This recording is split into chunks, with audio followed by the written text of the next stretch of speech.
Hey guys, what's going on? Welcome to episode 5 of the Sleeping Trailer series. So today we thought we'd start in here because this is a great example of how sometimes the original design changes a little bit. So in this video we're going to show you how this bunk area, it actually turned out very, very similar to exactly this. You're going to see the shower here, you're going to see where the sink's going to go here. We'd kind of contemplated putting the sink here, and you're going to see that that's changed a little bit. And the commode is going to move over a little bit more to here.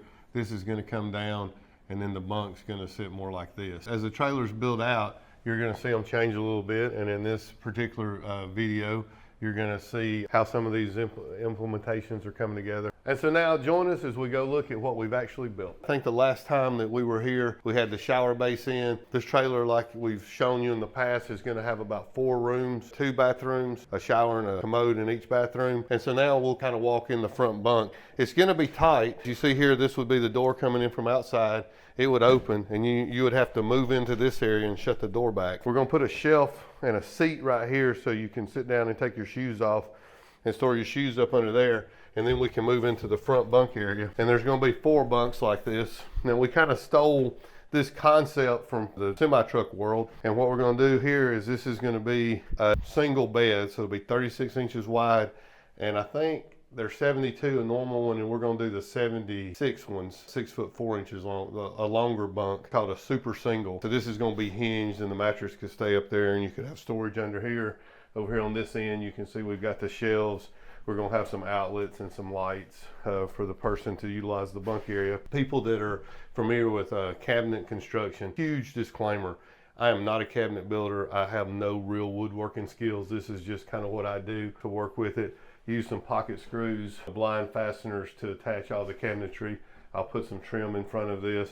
But kind of the idea going here is not a lot of cabinets, not a lot of doors, but a lot of shelving with a nice high reveal or a front edge to contain everything that would be going down the road, to make it easy to see the guys that would move into this bunk area. They could see all the equipment and clothing and all the different accessories they bring without having to maybe miss anything. And then of course the bunk, you could store stuff under there. It's going to be tight, of course, but this will give one person enough room.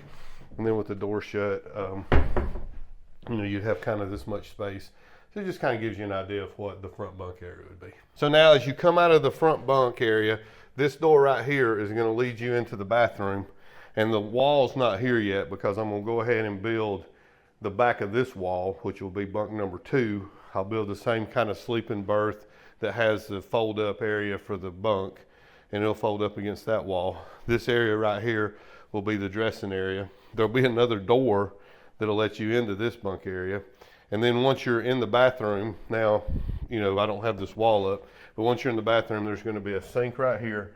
And again, I'm going to do more shelving. When we utilize this trailer on hurricanes, I take 3 or 4 pickup trucks, and they need a place to stay because they drive the pickup trucks in. So all my big truck drivers, they obviously sleep in the big trucks because they have bunks in them. And if you're not familiar with like a semi truck, go check out this video of one of our big trucks. We call her Big Girl, and it's a stretched out sleeper, but it'll kind of give you an idea of the accommodations that the big truck drivers have, not what the pickup truck guys have. So this is going to be the space for the pickup truck guys. And then the Motorola guys sleep in the sleeping trailers. We didn't have a dedicated trailer for the Parker people or for my drivers. And so that's kind of what we're going to use this trailer for. And we can use this trailer for other applications too, because it's going to give us some more flexibility. So we have a Macerator toilet that's going here, and I have it demoed up, and I think at the end of this video we'll show you a little bit about that.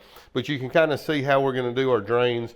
You see this will be the sink drain. It's going to come around and it's going to tie in with the shower drain. So this will be the gray water out of these 2 showers. It'll continue there, and then we'll be behind the jacks. And so then it'll go down and get in the gray water tank, our Macerator toilet. It's a 1-inch plumbed pressurized system, so it grinds it and it pumps it, and we don't have to have gravity now, which is ideal in this situation because no matter how the trailer's parked or whatever, it'll grind the waste and the toilet paper up, and that'll make it nicer for our black tanks to work and operate as well. So that's going to be kind of cool. All right, so this is that Macerator toilet that I was telling you guys about. So you see it has a grinder pump here.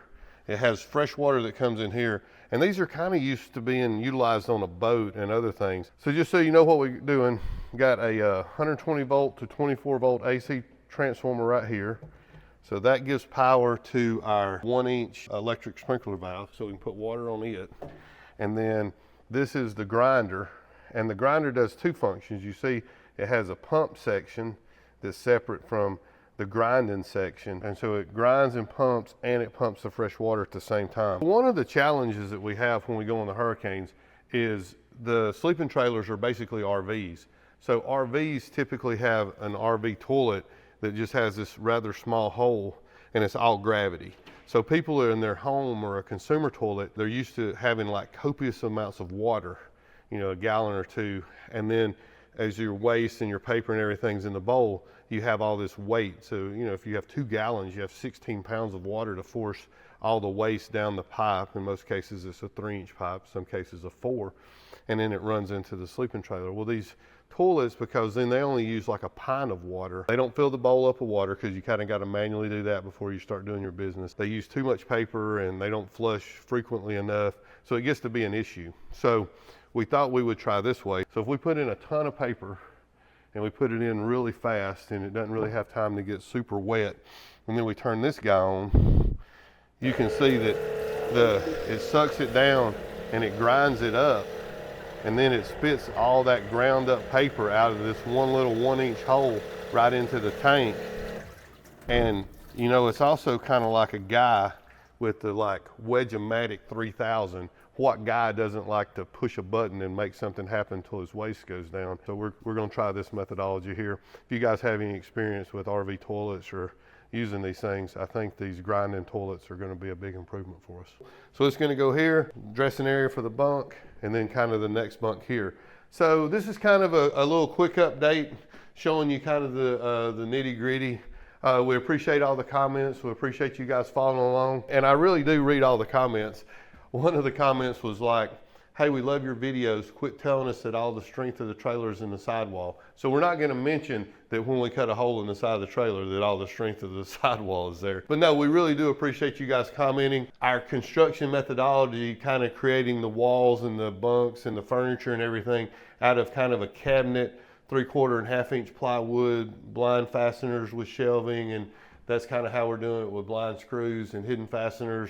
In the next video, we'll probably have this finished out and show you a little bit about how the heating and air is going to work and how we're going to return. These 2 bunks are going to be on one unit and those 2 bunks are on another, the back of the trailer on another one. So we really appreciate you guys following along. It's a marathon, it's not a sprint, so we appreciate you following and watching. And if you have any questions or comments, we learn so much from you guys. We appreciate you taking the time to comment. Thanks for watching.